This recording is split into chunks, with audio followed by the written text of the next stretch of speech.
Everybody knows these quotes, right? Welcome to WatchMojo.com, and today we're counting down our picks for the top 10 movie quotes you definitely get wrong. Before we begin, we publish new videos every day, so be sure to subscribe for more great content. For this list, we're taking a look at classic lines from movies that people frequently misquote, either due to poor paraphrasing, poor memory, or maybe even the Mandela effect. Mrs. Robinson, you're trying to seduce me. Since many of these famous quotes come from important and iconic moments in film, a spoiler alert is now in effect. Mirror, mirror on the wall, who's the fairest of them all? Number 10. You're gonna need a bigger boat. Jaws. You're gonna need a bigger boat. Aside from making everyone afraid to go back in the water, Jaws also gave us plenty of memorable quotes. Whenever something turns out to be more difficult or dangerous than it appears, people tend to take a page from this scene, saying we're gonna need a bigger boat. We are going to need a bigger boat! However, Roy Scheider's Brody actually says, "You're gonna need a bigger boat," shortly after Jaws emerges from the water. We're going to need a bigger cave. Since this is a three-man operation, it arguably would have made more sense if Brody had said "we're" as opposed to "you're." We're gonna need a bigger boat. Then again, Scheider improvised this line on the spot, so he probably didn't have much time to think it through. I'm gonna need a bigger drill. Number 9. Toto, I've a feeling we're not in Kansas anymore. The Wizard of Oz. I don't think we're in Kansas anymore, Toto. Lions and tigers and misquotes, oh my. If ever someone winds up in a strange or unfamiliar place, chances are this reference from The Wizard of Oz will be on the tip of their tongue. You're not in Kansas anymore. Since pop culture has a penchant for paraphrasing, it's often assumed that Dorothy says, "Toto, I don't think we're in Kansas anymore." Where are we? Well, we're not in Kansas anymore. Audiences have seemingly forgotten that her real line is, Toto, I have a feeling we're not in Kansas anymore. Considering this line made the American Film Institute's list of the 100 greatest movie quotes, you'd think that Dorothy's exact words would be etched into our brains. Even after countless viewings, though, audiences still can't get it right. Because unless they've redecorated the gate room, I don't think we're in Kansas anymore. Number 8. Magic Mirror on the Wall. Snow White and the Seven Dwarfs. Snow White is a perennial Disney classic. Our introduction to the evil queen is equally iconic, as the villain says, Magic mirror on the wall, who is the fairest one of all? Why then do so many people say mirror, mirror? Interestingly enough, people are technically getting the quote correct. It's the film that actually got the line wrong. Mirror, mirror on the wall, is this not the most perfect kingdom of them all? As with many of their fairy tale adaptations, Disney took a number of liberties with Snow White. Substituting mirror, mirror with magic mirror was one of them. So, in this case, everyone's right and wrong. Mirror, mirror on the wall.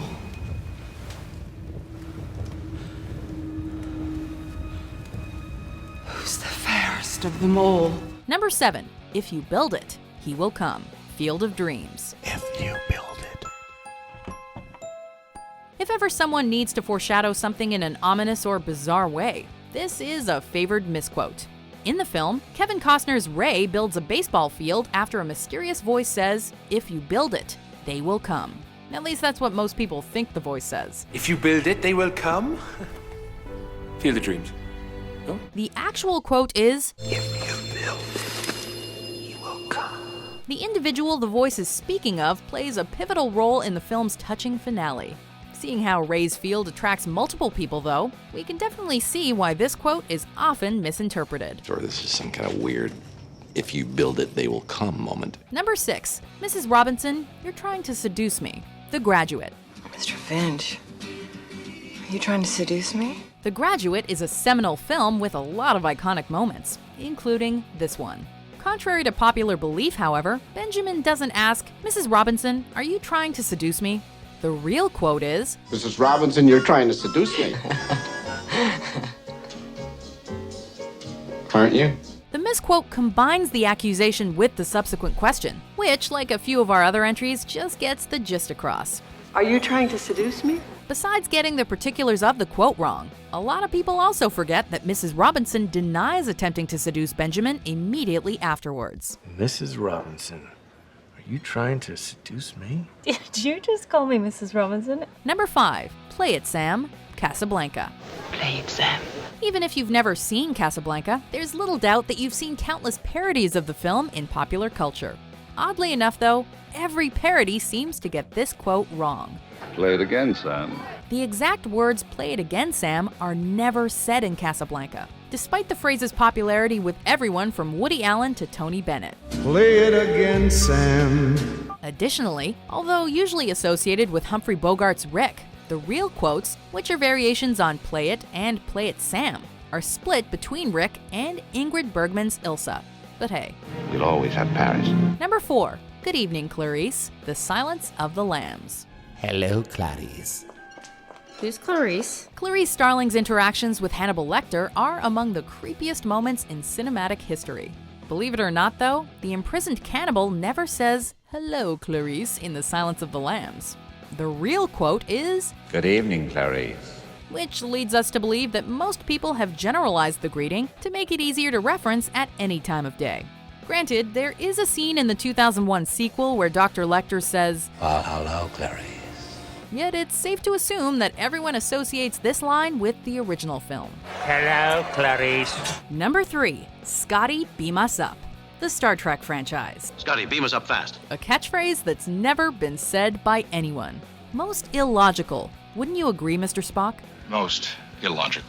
Captain Kirk has said, "Scotty, beam us up," and even, "Beam them out of there, Scotty." However, he never actually said, "Beam me up, Scotty," in the original Star Trek series or the accompanying movies. "Scotty, beam me up." This entry is yet another instance of a famous quote being born from a reordering of real quotes. Almost like one of the franchise's infamous transporter accidents. Beam us up. It does offer some nice context, though, and it's certainly found its place in pop culture, with even George Takei getting in on the action. Beam me up, Scotty.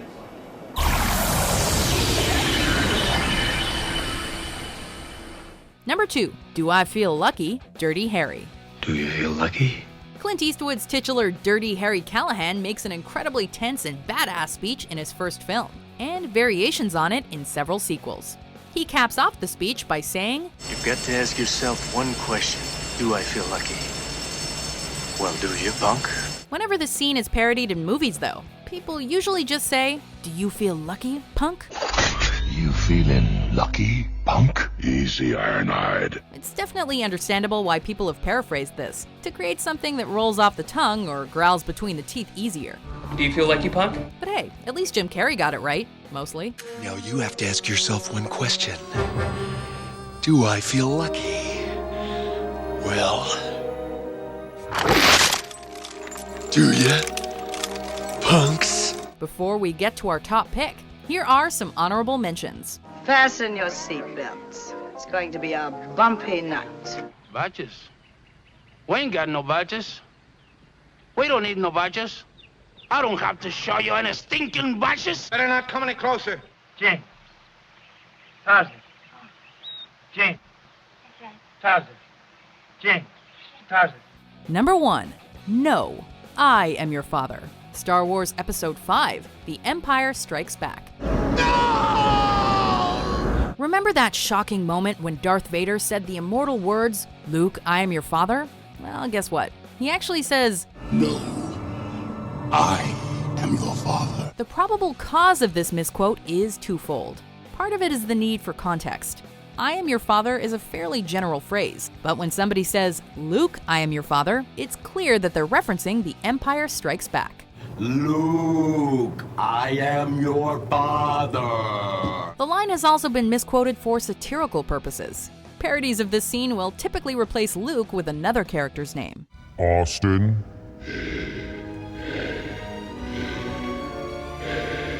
I am your father. As a result, our memory of the original scene gets jumbled. Even the most diehard Star Wars fans can never seem to get this quote right. No, Buzz. I am your father. Do you agree with our picks? Check out these other great clips from WatchMojo and subscribe for new videos every day.